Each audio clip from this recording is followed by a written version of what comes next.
નમસ્કાર ખેડૂત મિત્રો, તમારું સ્વાગત છે અમારી વીઆર બજાર ભાવની ચેનલમાં। તો મિત્રો, ખાસ કરીને આજના આ વિડીયોની અંદર આપણે એરંડાની બજારની સંપૂર્ણ માહિતી મેળવશું, જેમાં એરંડા બજારમાં હાલ હવે ધીમી ગતિએ આવકો વધતા બજારની કેવી સ્થિતિ, ભાવ આજે કેવા થયા અને કેવા રહેશે તેની સંપૂર્ણ અપડેટ માટે ખાસ કરી વિડીયો પૂરો જોજો અને દરરોજના એરંડા બજારની માહિતી માટે ખાસ કરી ચેનલને સબસ્ક્રાઇબ કરી નાખજો। તો મિત્રો, સૌપ્રથમ તો આપણે એરંડાની આવકની વાત કરીએ તો ધીમી ગતિએ એરંડાની આવકો વધતી જઈ રહી છે। આજે 1 લાખ ગુણીને આસપાસ આવકો પહોંચતા બજારમાં હાલ અત્યારે ધીમો ઘસારો થયો હતો। જો કે હોળીના 5 દિવસની રજાઓમાં સપ્લાય અટકવાની હોય અને હજુ 1.5 લાખ ગુણીની સપ્લાય ભાવ કટ પીસમાં રહ્યા છે। અંદાજે એરંડાના અગ્રણી ટ્રેડરે જણાવ્યું હતું કે 1 લાખ ગુણીની આવક હવે પીવાઈ જશે, કારણ કે છેલ્લા 2 થી લઈને 3 વર્ષના અનેક નવી મિલો ચાલુ થઈ છે અને મિલો પાસે કોઈ સપ્લાય સ્ટોક નથી, જેના કારણે એરંડાની માંગ તો થશે, પરંતુ બજારમાં કોઈ મોટી તેજી થવાની શક્યતાઓ હાલ દેખાતી નથી।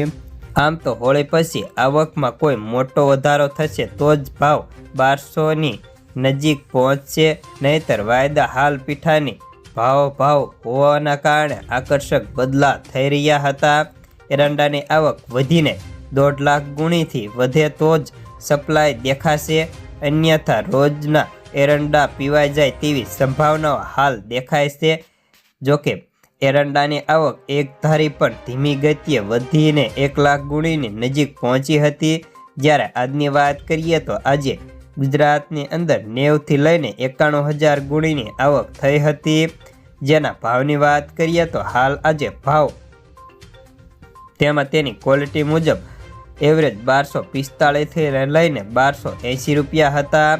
જેમાં એરંડાના ઊંચા ભાવની વાત કરીએ તો થરાદ, મહેસાણા, લાખાણીમાં 1300 રૂપિયા હતા, દિયોદરમાં 1297, સિદ્ધપુર, વિજાપુરની અંદર 1290, પાટણ, કલોલમાં 1291, થરામાં 1289, રાધનપુરમાં 1284, ભાભરમાં 1283। જોકે પીઠાના એવરેજ ભાવની વાત કરીએ તો 1240 થી લઈને 1290 રૂપિયા સુધીના બોલાતા હતા। જોકે આમાં હવે આગળ જતા બજારમાં કેવી સ્થિતિ રહેશે, કેવી આવકો રહેશે, આવકમાં સામાન્ય સુધારો થશે તો બજારને કોઈ ઘસારો નહીં લાગે। જો મોટી માત્રામાં આવકો થાય તો બજારમાં હજી પણ ઘસારો જોવા મળવાની ધારણા છે। તો બસ આજના એરંડાના સમાચારમાં આટલું જ। ધન્યવાદ।